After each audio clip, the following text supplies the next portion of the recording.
Bonjour à chacun et à chacune. Voici le pasteur et Jean-Marc ont suggéré qu'on filme des petites vidéos, des petites méditations. Probablement est-ce une bonne idée puisque on peut trouver de très bonnes choses sur Internet, mais on est quand même content de trouver des visages familiers aussi. Et comme dirait ma sœur Christine, je fais ce qu'on me demande. Voilà. Vous connaissez peut-être cette histoire qui a dû se passer en Angleterre à la fin du 19e ou au début du 20e siècle. C'était dans un cercle littéraire, très certainement. Et dans ce cercle était présent ce soir-là un acteur et un pasteur. Alors l'Assemblée a demandé à l'acteur de réciter le psaume 23, ce qu'il a fait. Et à la fin de la lecture, toute l'Assemblée a applaudi tellement l'élocution était parfaite, tout était magnifique.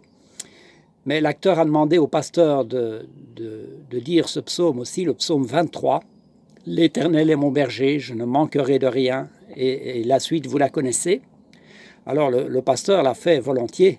Et à la fin du psaume, il y a eu un grand silence. L'Assemblée était très émue. Et après quelques secondes, l'acteur a repris la parole et il a dit « Voilà, moi je connais le texte, mais le révérend pasteur connaît l'auteur de ce psaume. » Alors le temps que nous vivons aujourd'hui est très certainement un temps privilégié pour venir ou pour revenir au Seigneur, pour le connaître plus intimement. Alors le Seigneur se révèle au travers de sa parole et personnellement je suis très encouragé ces derniers mois, ces dernières semaines par un petit manuel qui s'appelle « La prière, j'y crois ». C'est un certain Ian Newberry qui a écrit ce livre, un monsieur d'origine écossaise. Il est venu à Otigny d'ailleurs à l'époque, invité par la pastorale du Brabant wallon.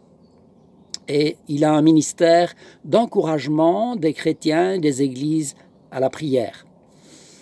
Et il se fait qu'en travaillant ce manuel, j'ai relu un passage du livre de Néhémie, et je pense que pour les temps que nous vivons aujourd'hui, c'est un passage intéressant. Au fait, Néhémie, c'était un homme de prière et un homme d'action. Vous savez, quand il est revenu à Jérusalem après l'exil, Jérusalem était dans un état pitoyable. Bon, Esdras avait rétabli le temple, et alors que les travaux avançaient avec beaucoup d'opposition, Néhémie et Esdras ont rassemblé le peuple pour lire la parole de Dieu.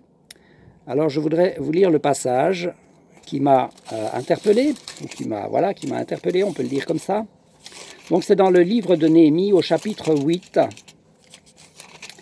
Et nous lisons ceci. Néhémie, le gouverneur, Esdras, le sacrificateur et le scribe, et les Lévites qui enseignaient le peuple, dirent à tout le peuple, « Ce jour est consacré à l'Éternel votre Dieu. Ne soyez pas dans la désolation et dans les larmes. Ne vous affligez pas, car la joie de l'Éternel sera votre force. » Je vois qu'il y a un peu de contre-jour ici. Et donc il lisait distinctement la parole et il la commentait pour que chacun puisse bien comprendre. Et il terminait en disant, ou il poursuivait en disant « Ne vous affligez pas, car la joie de l'Éternel sera votre force. » Ce message est important pour nous chrétiens en toutes circonstances et plus encore dans ce temps que nous vivons aujourd'hui où le monde est affligé. Nous avons cette espérance et cette assurance que l'Éternel a pour nous et pour tous ceux qui se confient en lui des projets de paix et non de malheur. Jérémie 29. Soyons en particulier, dans ces temps-ci, des disciples attentifs à la parole de Dieu et des témoins fidèles, afin que plusieurs puissent venir à Dieu dans ces circonstances. Et je pense que le temps que nous vivons est une opportunité pour annoncer la bonne nouvelle.